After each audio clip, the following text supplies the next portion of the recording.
will seal you. Oh, hi guys. I was just sealing away evil. Yeah, it's Skyward Sword. Completely evil. Okay.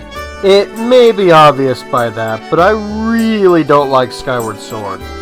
Not the most original statement of the world, but I can't help it. It is my least favorite Zelda game. That being said, I never claimed the game was bad. I just didn't like it. I've only beat it once, so maybe after all this time I need to give it another chance? That being said, after I played this game, I discovered how good the gameplay was in Red Steel 2. I'd probably be better off reviewing that. Regardless, let's see how this was made. Oh, Miyamoto wanted a heavier motion-controlled game after Twilight Princess. And wait, am I butchering this name? Probably. Aonuma. Yeah, there we go. Aonuma, the project director of Zelda, said no. Later on, he saw Wii Sports Resorts and changed his mind. So this game is heavier on motion controls than even Twilight Princess, the Wii port, was. While some people will hate the game just for this, I can't really blame them. I don't mind motion controls if they're done right. Let me, once again, recommend Red Steel 2, the sequel to a terrible launch Wii game. While the first stunk, the sequel has probably the best motion control sword combat on the Wii to date.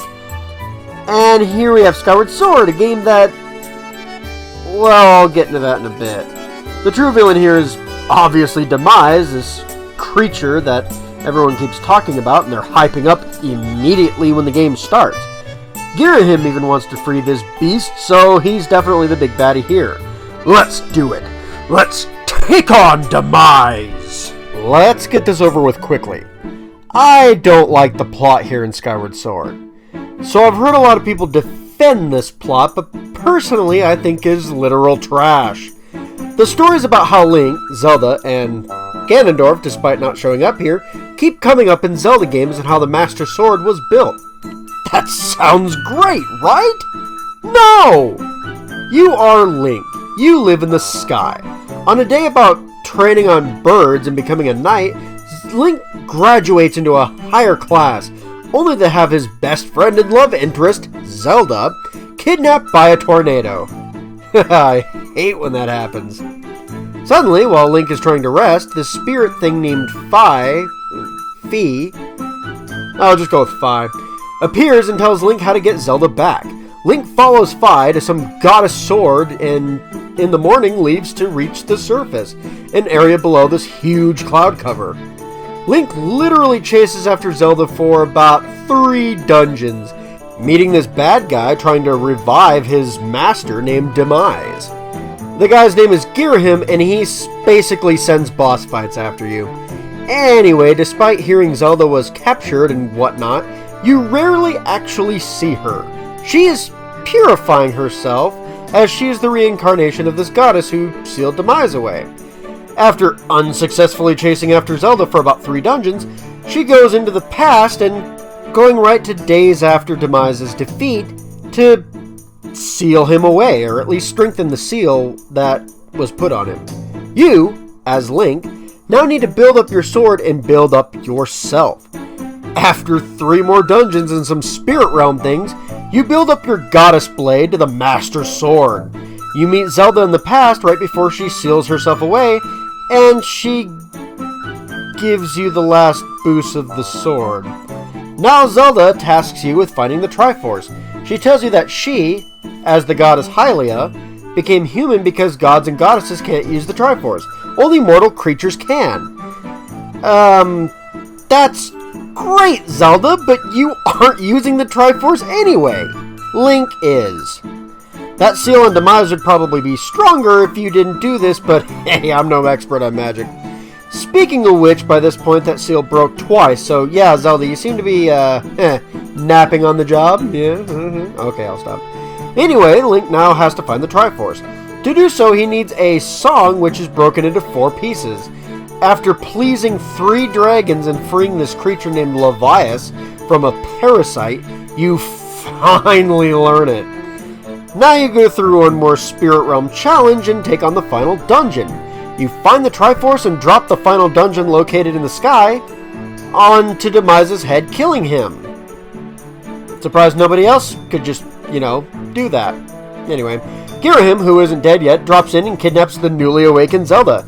He then uses the time gate literally 5 steps away and heads back into time to revive his boss. You defeat Girahim one final time, but oops, too late. Demise revives and gains back his true form.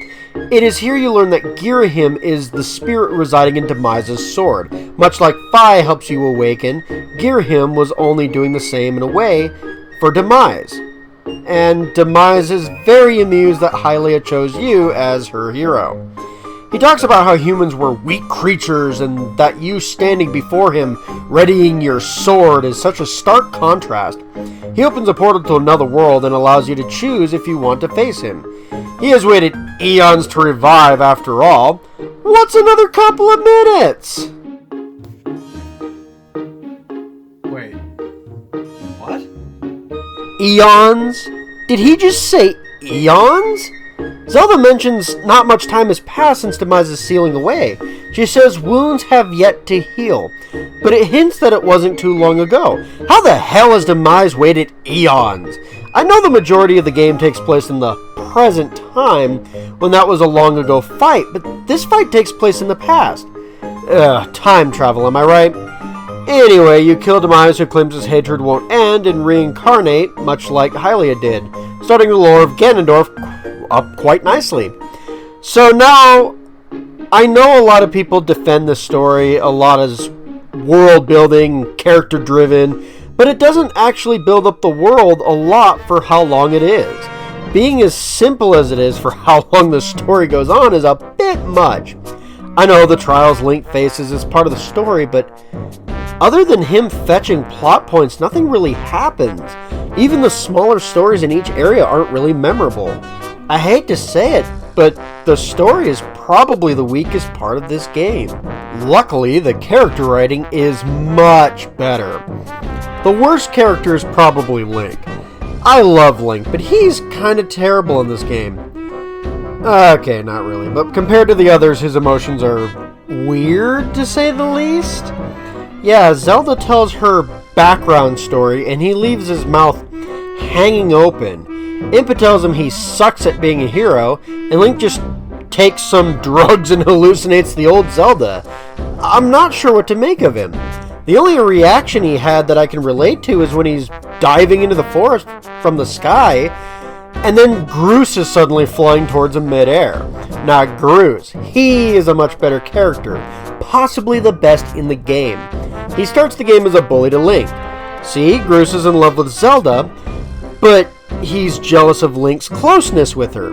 Eventually, later on, he follows Link to the surface, which changes his life. Groose at first figures that he'll just take Link's place in saving Zelda, but when he sees Demise in beast form, he freezes up as Link fights the creature. This is the point. This is the point that Groose goes from acting like his hair to becoming a likable character. He actually puts his jealousy aside, realizing Link is indeed the hero of this story. Groose sticks around the area Demise is sealed in and builds a cannon pult and tracks to help face off the demon, and lets Link have his time with Zelda when he feels it's needed. He does eventually save Zelda by catching her when Demise tosses her aside. He even leaves both Link and Zelda as friends and takes off to be the first Gerudo King. I know. It doesn't say anywhere that this is actually canon, but seriously, not many people have red hair and gold eyes, except the Gerudo clan. Anyway, the other important characters are Zelda, Fi, and Impa. Zelda is the best friend trope, but it works that trope very well. She's my personal favorite incarnation of Zelda. Impa is an ass, but for good reason. She is saving Zelda's butt while you're, catching bugs. And like Groose, she grows into a more respectable person towards Link. She also happens to be the old lady who helps Link out a lot at first. And Fi? She tries to grow as a character, and I see her dialogue change slightly through the game to signify her growth as a character, rather than just a tool. but most people probably don't notice it as it's such a minor detail in speech and writing. It would be easy to gloss over. Most of the minor characters are very interesting to talk to as well, all having their own personalities and backstories, giving the game a bit more life than the batteries on my Wiimote. So, talking about gameplay, this is the biggest thing to divide people for this game. The way I see it, there are two ways to interpret the instructions on how to play. The first way is to think the game is trying to replicate one-to-one control of the sword. When moving the sword, you swing wide. Then trying to center your sword again, you often swing again in a direction you didn't mean to. This will cause you to get hit if a foe in front of you counters you. So if you swing incorrectly, most likely annoying you, since you didn't intend to swing that direction. The second way is this. See how I'm swinging really lightly? This doesn't feel natural to me, but this works. See what I said there? This works. It is awkward, especially if you've ever held a real sword, but it actually works well. When in a high-stress situation, though my old habits do kind of die hard. I'll still argue Red Steel 2 did swordplay better, but this isn't nearly as bad as it used to be for me.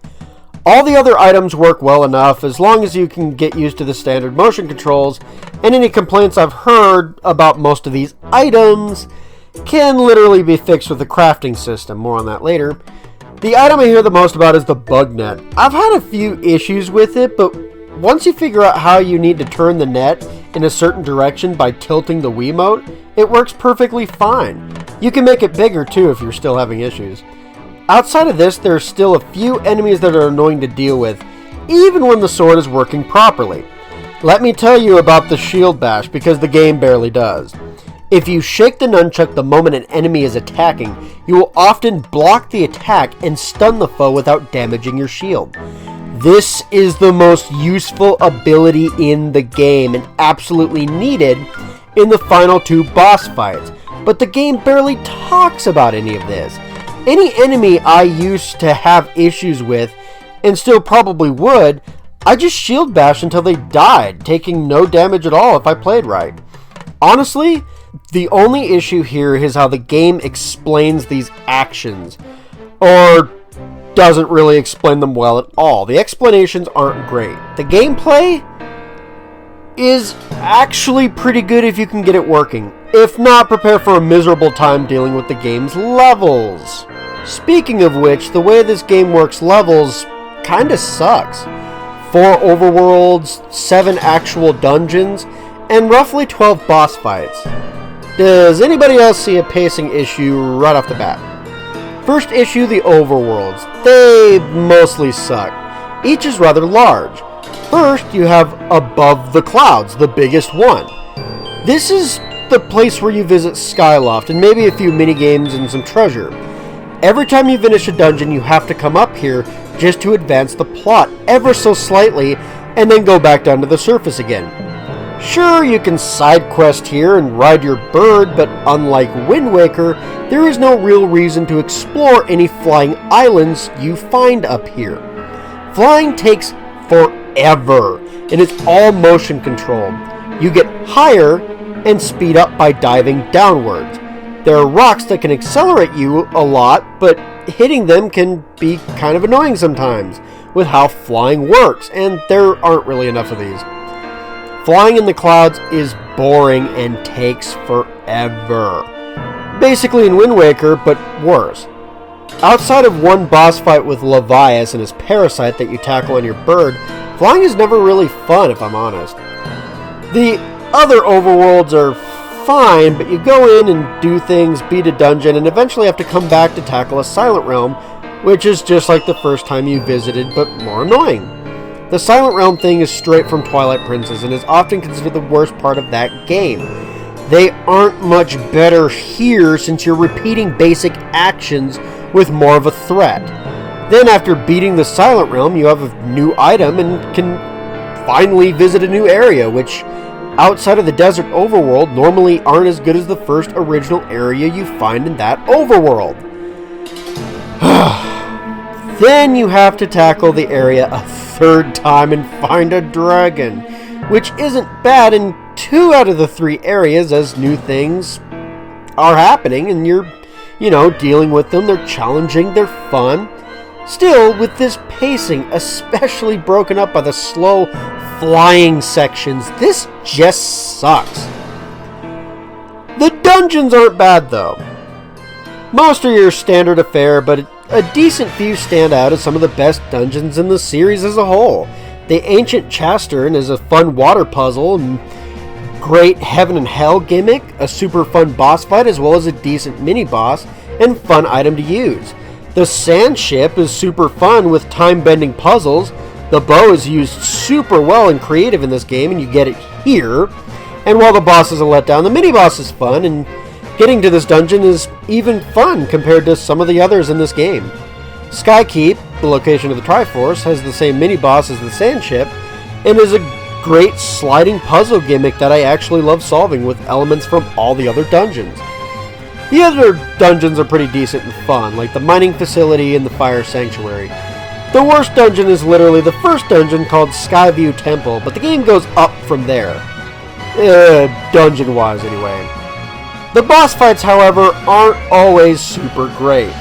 Girahim repeats 3 times through the game, getting slightly stronger each time you fight him, but the final fight with him is actually pretty good. The imprisoned form of Demise is really the only bad boss fight, and you sadly also fight it 3 different times. Good job, Nintendo! The rest are okay. I like the scorpion you face down in the mining dungeon, and you get to fight it later on. I also really like the boss in the Ancient Chapter.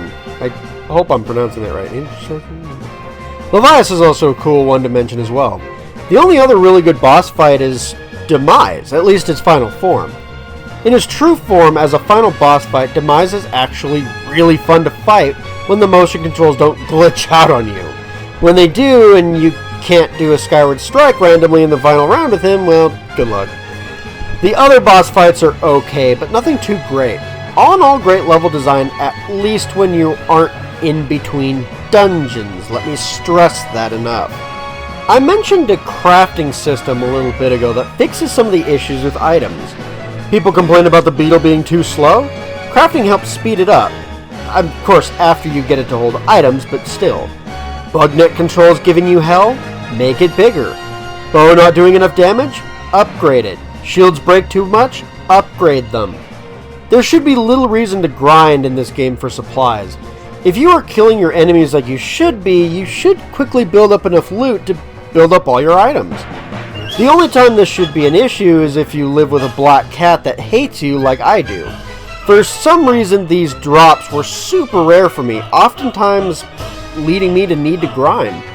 Eventually, after appeasing the monster that I live with, I was able to get all the ingredients I needed. You can find some of these in chests too. Yes, finding something in a treasure chest is odd when it's something like, I don't know, a tumbleweed. But hey, maybe somebody liked that tumbleweed enough to put it in a treasure chest. I don't know. Of course, you can find other treasures in heart pieces. Heart pieces usually refilling your health and actually gaining more health. And other treasures being like little medallions and whatnot. Sometimes you can find these things through small puzzles, and most of the time you find these cubes. Yeah, the goddess cubes have to be hit with a Skyward Strike, a move that you have to point your sword straight up and charge to use. Once you hit the cube, it flies into the sky, opening a treasure chest up above your head in the clouds that you have to painfully and slowly fly to. Yay? There really isn't much outside of that. Collecting rupees with a small wallet is probably more painful in this game due to how expensive certain items are. It sucks. It's always been a problem in other games, but this one it really, really hurts. It isn't bad, and the mini games can be fun, but they do totally feel lackluster. However, there's also the demon. There is a friendly demon you can meet in Skyloft who wants to have you help a bunch of people, who will then produce these gratitude crystals, which look like Japanese candy. Yay! These can be used to upgrade your wallet and get money. Plus, the missions to get them deal with this game's fantastic character writing as you're helping the people of Skyloft. Just their writing motivates me to help most of these characters. The rewards these characters give are pretty decent as well. You know, you can use the gratitude crystals to kind of bump up your wallet, which is fantastic, but there's other things you get as well. There's also working at the Lumpy Pumpkin. You can knock over the Lumpy Pumpkin's chandelier, the Lumpy Pumpkin being a bar outside of Skyloft, and gain a heart piece and a bunch of rupees. It starts a bunch of smaller jobs to earn another heart piece and some money if you keep completing their minigames. This is actually pretty fun.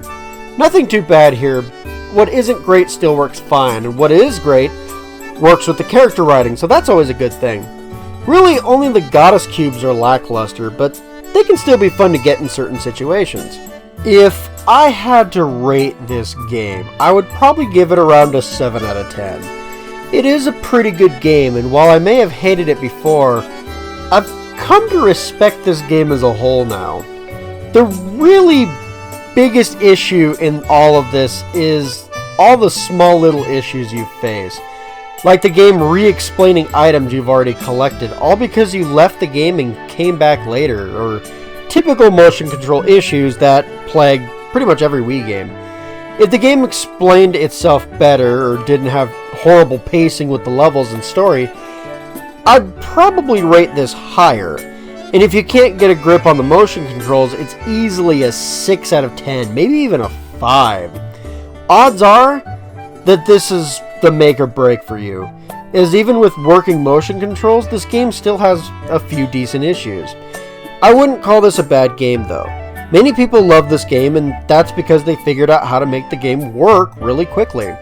I'll admit, figuring out the proper controls, I actually enjoyed my time with this game a lot compared to my first playthrough. If I ever have to play this game again, I won't be as grossed out as I was before. However, I won't play this for a while. This is a long game. Jeez, it's already October. My next review won't be Minish Cap, but that will be the next Zelda game I'm tackling.